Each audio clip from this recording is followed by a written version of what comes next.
Саламатсыздар ма, құрметті әлеуметтік желі пайдаланушылары. Кітапханамызға келіп түскен кезекті басылымдармен таныстыруды жалғастырамыз. Алматы қаласы, Желтоқсан көшесі 175.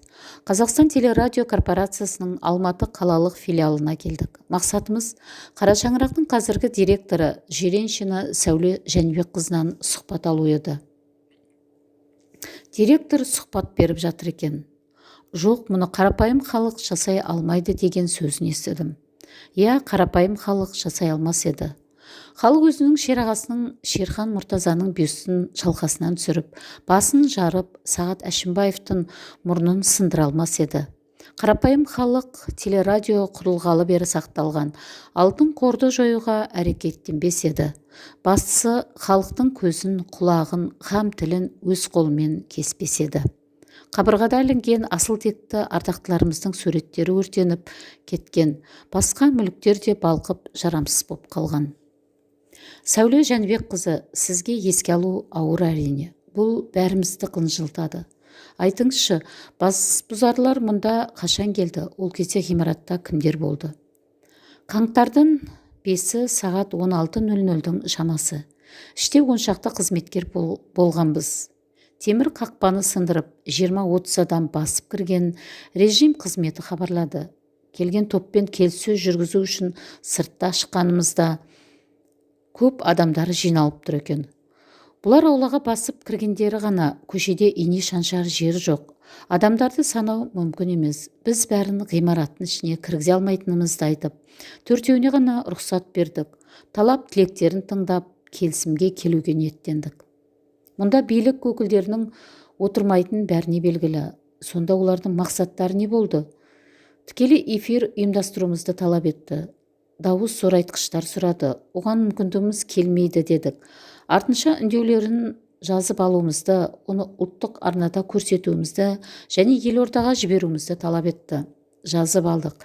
Интернет бұғатталғандықтан жіберіп үлгермедік. Қазір ол интервью құзырлы органдарда.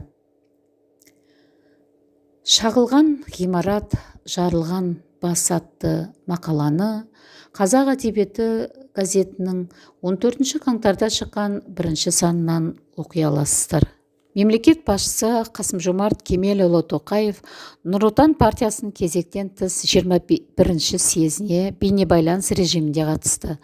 Сондай-ақ жиынға тұңғыш президент елбасы, президент әкімшілігінің басшылығы, партияның саяси кеңесінің мүшелері қатысты. Отырыста партия төрағасының бірінші орынбасары жүргізді.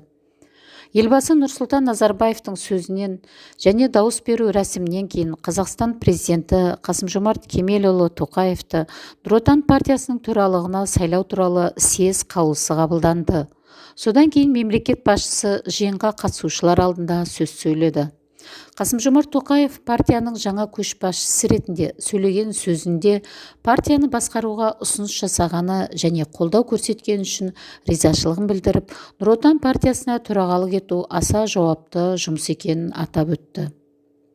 Президент халқымызды дүрбелеңге салған қаңтардың басындағы қайғылы оқиғалар туралы айта келе, лаңкестер мен қылмыскерлерге тойтарыс беріп, мемлекетіміздің тұтастығын сақтап қалғанымызды мәлімдеді. Құзырлы органдар кінәлі адамдарды анықтап, жауапқа тарту үшін тергеу жүргізуде. Бұл жұмыс тек заң аясында жүзеге асырылатынына күмән болмауға тиіс. Бәрі бас прокуратураның және менің жеке бақылауымда болады. Атам құқығын міндетті түрде сақтаймыз. Бұдан былай мұндай қасіретке жол бермейміз, деді президент. Нұр Отан мемлекетшілдер партиясы болу керек атты мақаланы Ақмешіт апталығы газетінің 29 қаңтарда шыққан 8 санынан оқи аласыздар. Қысқы Олимпиада ойындарына қатысу үшін қазақстандық спортшылардың алғашқы бөлігі Қытай еліне табан тіреді. Барлық спортшылар мен бапкерлер ұшар алдындағы аптаны карантинде өткізді. Олар жеке жаттығу жасады. Делегацияны арнайы әуе рейсі барлық қауіпсіздік талаптарын сақтай отырып жеткізді.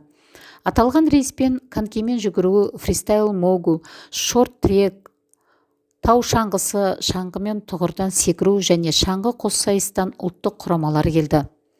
Қорытынды Жиынды шетелде өткізіп жатқан биатлон, шаңғы жарысы және шаңғы акробатикасынан ұлттық құрамалар Қытайға өз бағыты бойынша келеді.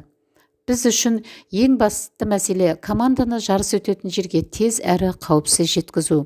Қажетті заттармен қамтамасыз етіп, атлеттер мен бапкерлерден денсаулығын сақтау. Қазіргі жағдайда бұл өте қиын жұмыс. Біз логистиканы ұзақ уақыт бойы жоспарладық. Мейлінше қауіпсіздік сақтауға бар күшімізді салдық. Ұлттық олимпиада комитеті мен өзге де әріптестерімізде үлкен жауапкершілік болды, деді Қазақстан ұлттық олимпиада комитетінің бас хатшысы Андрей Крюков. Қазақстандық спортшылар Қытайға жетті атты мақаланы Сыр бойы газетінің 29 қаңтарда шыққан 15-16 санынан оқи аласыздар. Қазақстан Республикасының орталық мемлекеттік музейі Қазақстандағы ғылыми әлеуеті жоғары жалғыз музей. Қазақстандағы барлық музейге ғылыми жұмысты қалай жүргізу керек екенін көрсетіп отыр. Этнография, археология, музейтану саласында жасап әрі жариялап жатқан жұмыстары елімізде ғана емес, шетелдерде де мойындалған. Елімізде төтенше жағдайлар болып, аяулы Алматыда қантөгіс басталғанда Қазақстан Республикасының мемлекеттік орталық музейіне бүлікшілер шабуыл жасады. Құнды жәдігерлерге де қауіп төнді. Алтын адамды және музейдегі алтын заттарды іздеген. Қалада оқыс жағдай орын алған кезде музей басшылығы шұғыл түрде шешім қабылдап, музейде 7 қызметкер қалдырып, басқаларын үйлеріне қайтарып жіберді. Құндылықтарды құтқарып қалған қызметкер атты мақаланы Ана тілі газетінің 19 қаңтарда шыққан 2 санынан оқи аласыздар.